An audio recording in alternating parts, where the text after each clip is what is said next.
bayinza kuba omusomesa bwe yagenze oba mu ddoomu n'amugamba owayi lwaki toli ku pate namwanza tombuulira ebipate byammwe sijja kujjayo ontegedde sijja nabijjo temumanyiira temunsumbuwa ontegedde intention ate digamba disobedience wano wakulu oli ku YouTube channel agaliwo tuula kalira emboozi egw'amakerenda okola kyatendo nnyo nnyini ddala mukwano gwangera maaso okuba nti otwegattako agaliwo gwe mukutu kwoli abasidi omusunsuzi erinnya eryange tubeerawo ne tugenda maaso n'okuba nti no tugayagayamuko ensonga nga bwe ziba zigenze maaso okuba nga zitambula mu ggwanga omukulu gwogenda maaso n'okuba nga olaba ye taata y'enjo buli w'omulaba omanya nti waliwo ensonga ekwatagana n'abaana waliwo ensonga ekwatagana n'amaka n'ebintu ebigwamuko erifaananako bwe bityo abuuza ku bantu ebigambo tujagera basubwa ntubigamba mukama waffe ebazibwe twebaza katonda olw'okuba nti atuwadde obulamu olunaku olwaleero ntusobola okuba nga bukedde nga tussa amanya gange nze Nsereko Godfrey abangi gwe mumanyi nga Taata Angel yes mbalamusizaako nnyo alright thank you so much twabadde tuli awo olunaku lw'eggulo waliwo ekiwandiiko ekyasiibye nga kyetaaya ku mutimbagano waliwo omukulu yaliko honorable side ze Kawempe omukulu honorable Latif Sebagala side eyo ndoza wadda omukulu Segirinya Muhammad ayina essomero lye kati ekyasiza okuleeta light nti it is his school ngera omayo omuntu oba celebrity ekintu wekibaawo kisituka nnyo kati kyavudde ku ssomero lye Ssomero lino erya Kisaasi College lyagenze maaso n'okuba nti nno lifuumuula omuyizi oba nirimuwa suspension olw'ensonga teyagenze maaso nakuba nti abeera ku kabaga oba gye wandiise promo party ey'essomero tebakomye kuba nti bamuwa suspension letter. This is to bring to your attention that your son or daughter has been suspended from school for 1 week due to intentional disobedience, i.e. he or she dodged a party organized by the school. We have therefore resolved that, number 1, suspended for 1 week, Saturday 6th July to Monday 15th July 2024. Number 2, he or she must report back with the biological parent.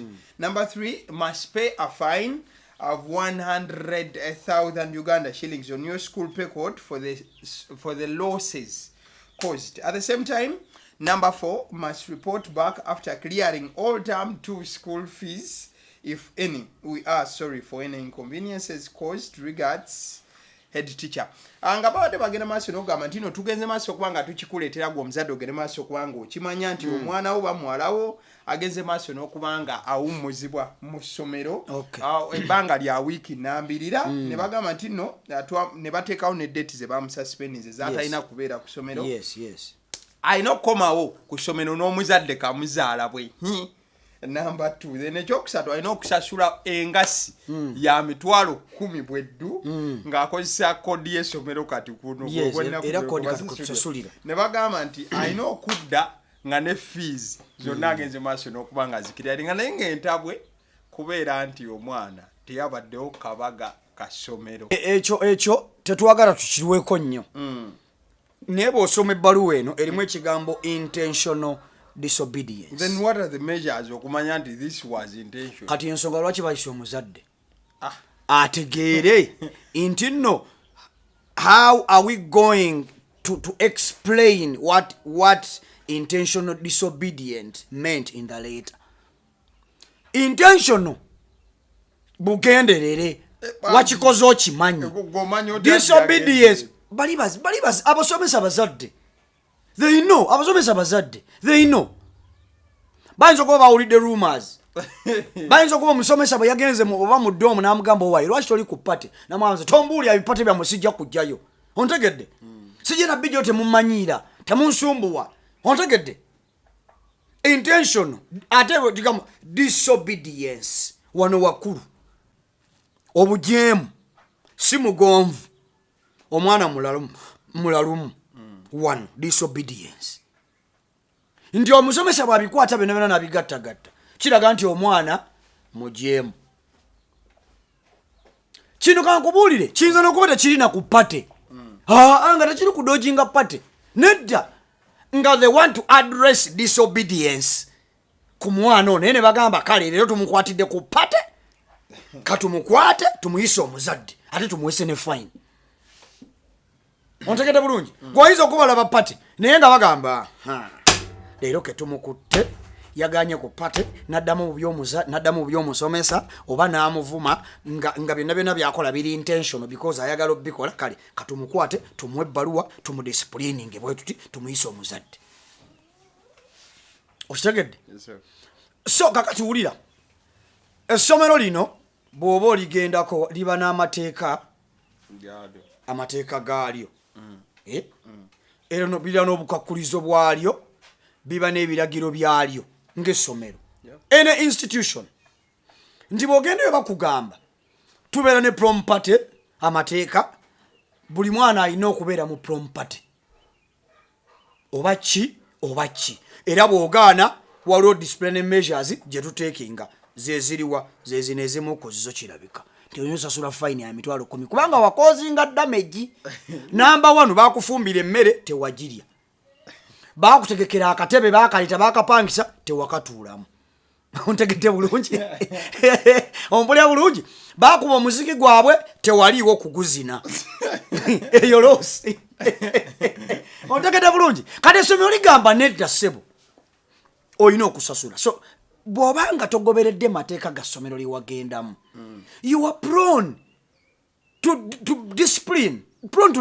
they have to discipline you ontegedde so tuleme kitwala nnyo nti olwokuba omwana yaganya ogenda ku prompati gano mateeka omwana ge yaganya okugoberera ag'essomero so ssomero ligezako mu discipline mugamba nedda and on top of that wabadde intentional mu bulalu bwo so twagala okudisciplininga osegedde kankuzeeyo nti omwana bw'omutwala mu ssomero nga lyabasiraamu owulidde omutute ku ssomero lyabasiraamu I believe this was also an Islamic school lwakuba teriiko kagambo ko Islamic omutute ku ssomero lyabasiraamu nti bw'omutwala ku ssomero lyabasiraamu balina obulombolombo bw'abasiraamu bwe bakola basaala buli essaawa zaabwe ze balina okusaala imaamu ajja basomesa nnyo oluwarabu oba n'asomesa tugamba olusiraamu kati gwe bw'omutwala omwanawo nga is a Christian n'omutwala in an Islamic school ne bamugamba nti zino essaawa za kusoma busiraamu omwanawo n'agamba tamujja kumbulira bintu byammwe nze ndi mukatuliki obulya bwenzizeemu tamumanyira ani ogambe nze nsoma ebintu nze ndi mukatuliki ndi mulokole oba ndi muprotestant toni gye nkozesezza ndi disobedient nkulaze ntisaa kumanya nkozesezza obukaawu nkozesezza obujeemu nkozesezza obunyoomi kati ebbaluwa ejja bweti omwana ono intentional disobedience yaganye okwatendinga some of the school programs njagala kyogera nga kya essomero oba ssomero obusiraamu nyinza balina amasomo bwe bagayita but I don't know how I can say them simanyi manya galyo nti omwana yaganye ogenda okwatendinga Arabic class intentional so n'olwekyo fine ajesasula emitwalo 2 kati gojavayo gambe akati omwana bamugamba batya omwana si musiraamu ate lwaki bamugamba agenda mu masomero abasiraamu lwaki wamutwalayo ontegedde bulungi lwaki wamutwalayo segedde bw'oba watwala omwana nga ku ssomero amateeka wagasoma nga omwana alina okwatendinga prompate lwaki omwana teyajja atendinze temwasoma omanyi obuzibu tetusoma amateeka na biragiro ng'omwana oba kulaga bulazi ssomero amulimu essomero twala omwana ddere genda omwana essomero lya Sebagala yewaffe kumbe Sebagala alina management oyinza n'okweza nga Sebagala oyo atula butuzi kujja kakiiko ka boodi ka ssomero webale yakwata ssente n'akola essomero n'ayita boodi yerwaninga essomero Sebagala yaliwo okulaba account Sebagala twamulonda nga MP ye n'akola ebyobugagga bye ontegedde bulungi kati Sebagala yewaffe n'omutwalayo naye ng'essomero lirina amateeka n'ebiragiro ebikakkali bye mutaasoma bwe baabawa akaprompate temwakasoma kayinza okuba kaali kagamba muyinza okuba temwali mu prompate naye nga mwalimu nti omwana alina okwatendinga buli bikujjuko buli meetings buli pate buli kimu ekyaki essomero liba lyobuyoganizinze nga prompate mweri omwana n'adisobeyinga ate ng'ate wano ng'ajeemye mu ngeri enkyamu tarizoninze bulungi namusomesa naba authorities nti bannange ndi mulwadde wano naye munsaasire sijja kusobola kgenda ku pompate ne bamugamba baye bambi ono mulwadde naye olw'okuba akoze obujeemu key factor here is bujeemu abaana b'ennaku zino bajeemu tebakyayagala kugambwako ne bagamba okay fine omwana ono katumukwate katumunyige bwetuti owulidde kati omwana bw'agaana okgenda wano tuddayo wano ku ssomero ly'obusiraamu lye bamutwalako bw'agaana omwana bw'agaana essomero ligamba fe amateeka gaffe olina okgenda mu kino na kino bw'oba togenzeemu tujja kudisipulininga tujja kugoba tujja kuwa suspe so lwaki omwana omutwala nga tewasoma amateeka na biragiro gwe bakuwa eddagala omala gamira nga eddagala lyagambe eat after a meal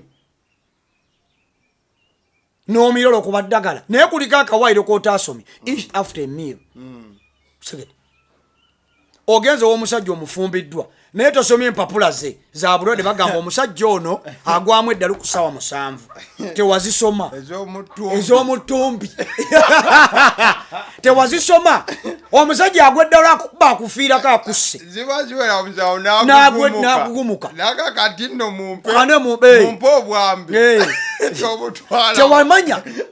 tewamanya so twetagisa okumanya ebintu bye tuyingiramu byonna bino bituwe ebyokuyiga ebintu ebirala tumanye biki bye tuyingiramu betwagala ndi oyingira mu kino ayingidde mu kino naye akiyingiddemu akisomye akitegedde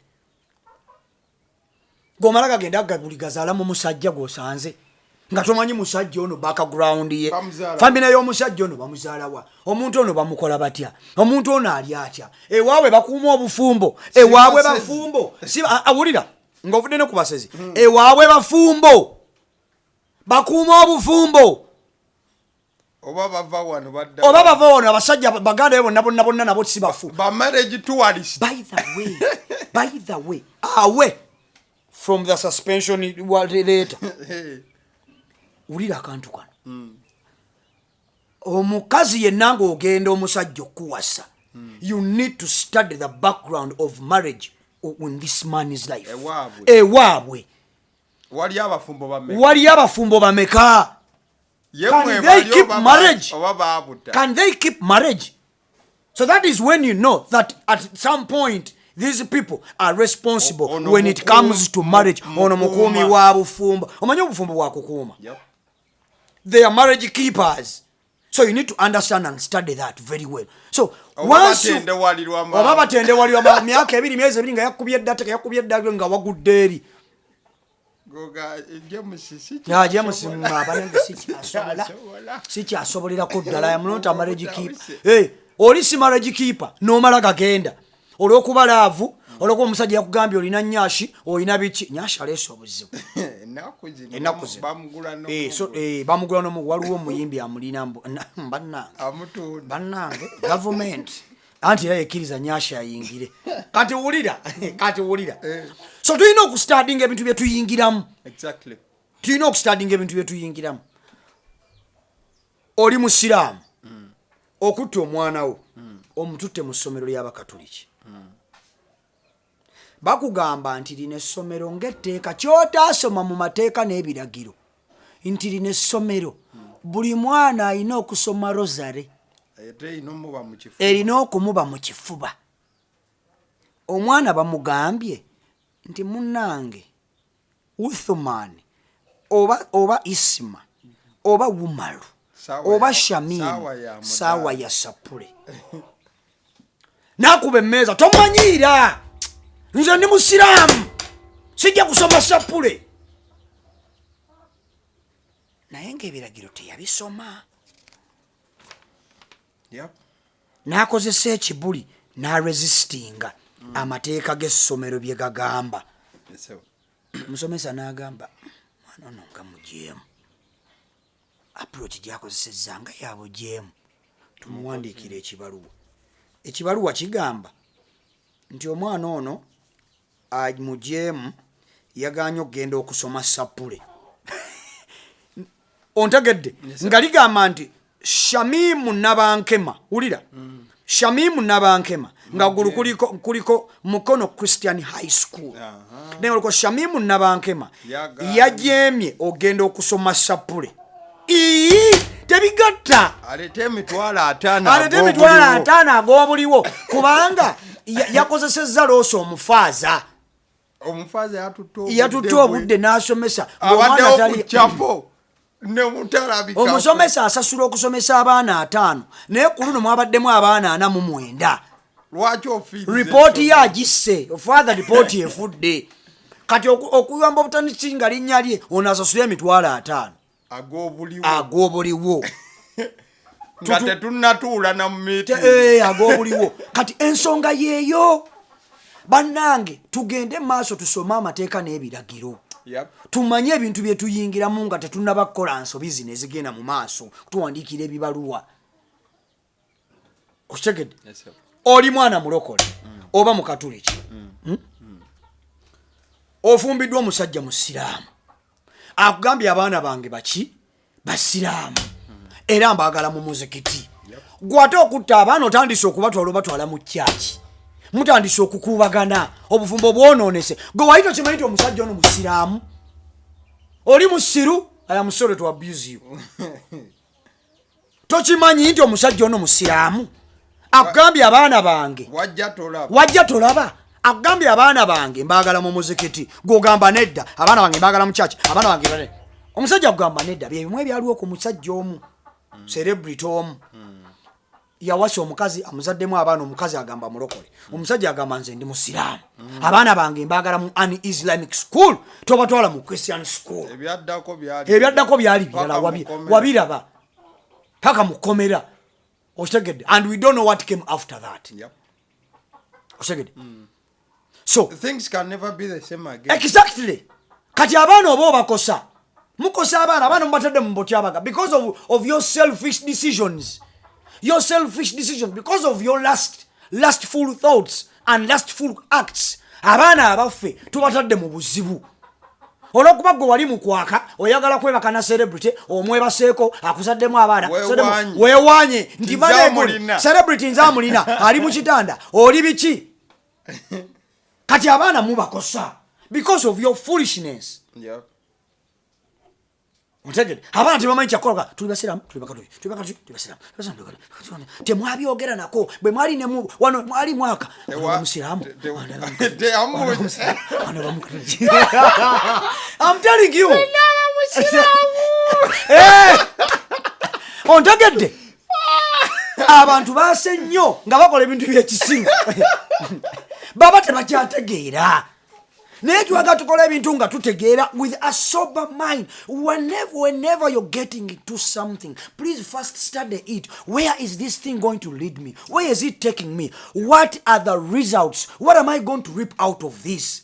And what is it actually? What is it that am I getting to? What it is by definition. Define it and understand by your culture, through your culture, by your beliefs. And how do you personally perceive your it? Background, yes, background. Yeah, that's what I'm talking about, by your background. And at the end of the day, you can come up with a meaningful conclusion. Yep. You get what I'm saying? Exactly. So, twegendereze nnyo. That is why we are here. We are here. That is why we are here. Ogenda okukizuula nga mulimu baana aba webale nnyo lwaki opapa lwaki olwokuba yakututemu bandi ne muli enkoko live band olwokuba yakututemu live band ne muli enkoko lukoba ku lukoba olwokuba yakutute ku lukoba olwokuba yakutute ku boat cruise. And that is where you have a problem. That is how girls define love these days. Yep. Love these days is defined by materialistic things. Love is defined by outings. Love is defined by akawowo. Omusajja awunya bulungi. Alina ekiwowo. Omusajja ayambala bulungi. That is how ayambala distress. Thank you. That is how love is defined these days. But that's not how love is that is not how love should be defined. It's more than that. It is more than that. It is way beyond than that. Nti omusajja awunya bulungi. Omusajja alina ekiwowo. omusajja yambala bulungi nga you fall into a trap of smelling good. Come on guys, tikiri distressed ontegade bulungi. We need to understand what we are getting into. Lero yafulumye webale nnyo tikibacha kyafulumye oba kyakisajja kyafulumye mwakirabe na snapping. We are falling into love with men that do lip shine their lips. Banana ne pink lipstick. We are falling into love with men that paint their nails. We are falling in love with men that are taking selfies all the time. Those are the kind of men that we are falling into love with these days. Yep. So what are we getting into? Yep. So we don't know. Tulowooza nti ye love, but you guys, love ngazinyo n'okusinga ebyo. So kino ekyebbaluwa eno kiruletedde ebyokuyiga bingi. What are we getting into? Tuyingira ki? Otegedde? Yep. Mukama abatwera omukisa. Kale ambadde ne Taata Enjo ensonga agenze maaso n'okuba nti nno azinoganya nga bwagenze maaso n'okuba nti owulira agaliwo gwe mukutu kwe tuli likinga video eno aba CD omusunsu ziri erinnya Rukia yabadde ku camera. Kakati njagala kubaako kirango kyempisaawo. Mu Uganda muno kyo bwe kiri nti abaana ab'obuwala ab'omu byalo bakosebwa nnyo mu byalo, deep in the village bakosebwa nnyo batuuka mu nsonga zaabwe ez'ekikyala. Omwezi nga gutuuse nti abaana bano ab'omu byalo bakosebwa batya? Abamu bakozesa nfuufu to pad themselves, abamu bakozesa bisubi ne beepaadinga, abalala bakozesa byayi, abalala bagattagatta ebigoye ebitetegereka and then they pad themselves. Omanyi waliwo webasako ku mufaliso ogw'ebisubi goli muto, nze nagusulako ogw'ebisubi nga tukutte ebisubi ne tugatta ne tukolanga piro ne tuteekamu ebisubi ne twebaka. You can imagine how old I am now. Twabikola twebaka mu mufaliso ogwo. So kati abaana bakozesa ebintu ebifaananako bwe bityo. Kati nganze ne group yange okuyita mu Sifa New Day Foundation twesoboddeyo tuyambe abaana abafaananako bwe batyo. Tutya twagala bagulya sanitary pads, twagala bagulya pads ne disposable, twagala kubasomesa, twagala bagulira byalaani basobole okubanga tubasomese nayo ngeri bazitungamu, basobole okubanga basobola ozeetungira, bawone olunnabe olw'okubanga tebasobola ku accessinga pads. Naye nga neetaaga obuyambi okuva mu bantu ab'enjawulo. Abantu abamu bampadde ku ssente nakagula pads 100 naguze ekyalaani.